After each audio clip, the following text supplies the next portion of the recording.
শ্রীলঙ্কার বিপক্ষে সিরিজের প্রথম টেস্টে 2 ইনিংসে ব্যাক টু ব্যাক সেঞ্চুরি, কিন্তু তারপরও নাজমুল হোসেন শান্তকে দাঁড়াতে হয়েছে সমালোচনা কাঠগড়ায়। এর প্রধান কারণ তার অধিনায়কত্ব। গল টেস্টের শেষ দিনে বাংলাদেশের সামনে জয়ের হাতছানি থাকলেও শেষ পর্যন্ত সেই হাতছানির দেখা মেলেনি। ড্র করেই মাঠ ছাড়তে হয়েছে শান্ত মুশফিকদের। আর অধিনায়ক হয়ে দলের চেয়ে ব্যক্তিগত অর্জনকে বড় করে দেখার কারণেই সমালোচনা কাঠগড়ায় দাঁড়াতে হয় টাইগার দলপতিকে। শান্তকে নিয়ে যখন সমালোচনা পারো তুঙ্গে, ঠিক তখনই এলো নতুন এক খবর। শ্রীলঙ্কার বিপক্ষে 2 ম্যাচের সিরিজের শেষ হওয়ার পর টেস্ট অধিনায়ক হিসেবে আর দায়িত্বে থাকছেন না শান্ত। একটি সূত্রকে উদ্ধৃত করে এমনই এক খবর সামনে এনেছে ক্রিকেট বিষয়ক ওয়েবসাইট ক্রিকবাজ। বাঁহাতি ব্যাটার শ্রীলঙ্কা সিরিজ শেষে নিজের সিদ্ধান্ত বোর্ডকে জানাবেন বলে ধারণা করা হচ্ছে। তবে সিদ্ধান্তটি আনুষ্ঠানিকভাবে দ্বিতীয় টেস্ট শেষে জানানো হবে নাকি পরে কার্যকর হবে সেটা নির্ভর করছে বোর্ডের সঙ্গে তার আলোচনার উপর। বাংলাদেশ ক্রিকেট বোর্ডের ঘনিষ্ঠ একটি সূত্র ক্রিকবাজকে বিষয়টি নিশ্চিত করে জানায়, সম্প্রতি ঘটে যাওয়া নানা ঘটনার পর শান্ত নিজের সিদ্ধান্তে বেশ দৃঢ়।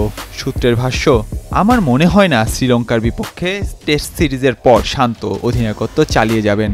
আমি অনেকদিন ধরে ওকে চিনি, ওর সঙ্গে যা ঘটেছে তাতেও খুব একটা খুশি নয়, এটা আমার ধারণা।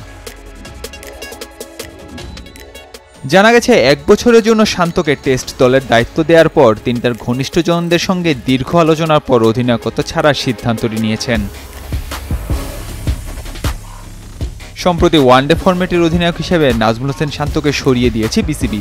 তার জায়গায় এসেছেন মেহেদী হাসান মিরাজ। এর আগে শান্ত নিজেই টি-20 অধিনায়কত্ব ছেড়ে দিয়েছিলেন ব্যাটিংয়ে মনোযোগী হতে। সেই সময় বোর্ডকেও জানিয়েছিলেন তিনি টেস্ট ও ওয়ানডে দল চালাতে চান। শান্ত একসময় সব ফরম্যাটে অধিনায়কত্ব ছাড়তে চেয়েছিলেন, কিন্তু তৎকালীন বিসিবি সভাপতি ফারুক আহমেদই টেস্ট ও ওয়ানডে দল তাকে দায়িত্ব চালিয়ে যেতে বলেন, কেবল টি-20 ছেড়ে দিতে বলেন ব্যাটিংয়ে মনোযোগ বাড়ানোর স্বার্থে। তবে গত 12 জুন শান্তকে না জানিয়েই নতুন ওয়ানডে অধিনায়ক করা হয় মেহেদী হাসান মিরাজকে। বোর্ডের সূত্রগুলোর দাবি অনুযায়ী এই সিদ্ধান্ত শান্তর জন্য ছিল একেবারে অপ্রত্যাশিত, কারণ তিনি আগামীতেও ওয়ানডে দলকে নেতৃত্ব দেওয়ার প্রস্তুতি নিচ্ছিলেন এবং শ্রীলঙ্কা সফরকে ঘিরে দলের কয়েকজনের সঙ্গে আলোচনায় নিজের পরিকল্পনার কথাটিও জানিয়েছিলেন। সেই সঙ্গে ওয়ানডে দলের কাঠামোর প্রেক্ষাপটে খেলোয়াড়দের তার ভূমিকা সম্পর্কে ধারণাও দিয়েছিলেন। যদিও বোর্ড সভাপতি আমিনুল ইসলাম বুলবুল পরবর্তীতে বলেছিলেন শান্তর অধিনায়কত্ব কেড়ে নেওয়া হয়নি, বরং বোর্ডের সবার সম্মতিতেই সিদ্ধান্ত নেওয়া হয়েছে।